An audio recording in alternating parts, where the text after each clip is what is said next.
పురాణాల ప్రకారం ఆడవాళ్ళు చేయకూడని 7 పనులు. దేవాలయంలో అపవిత్ర స్థితిలో ప్రవేశించడం, రజస్వల పీరియడ్స్ సమయంలో లేదా శరీర శుద్ధి లేని సమయంలో దేవాలయంలోకి వెళ్ళడం పురాణాల ప్రకారం నిషిద్ధం.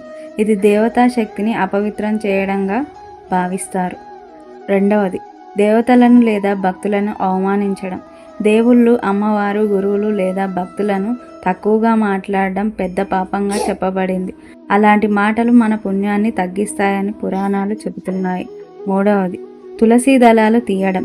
తులసి అమ్మవారు విష్ణుమూర్తి ప్రియురాలు. ఆడవారు తులసి మొక్కకు నమస్కరించవచ్చు, కానీ దళాలు తీయకూడదు అని పురాణాలు చెబుతున్నాయి. రాత్రి సమయంలో పాలు లేదా నెయ్యి ఎవరికీ ఇవ్వకూడదు. విష్ణు ధర్మ సూత్రం ప్రకారం రాత్రి పాలు లేదా నెయ్యి ఇవ్వడం గ్రహదోషాలకు కారణమవుతుందని చెప్పబడింది, కాబట్టి ఆ సమయాల్లో ఇవి ఇవ్వకూడదు.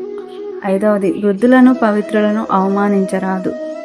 సతీ సావిత్రిల ఆడవారిలో దయ, వినయం ఉండాలి.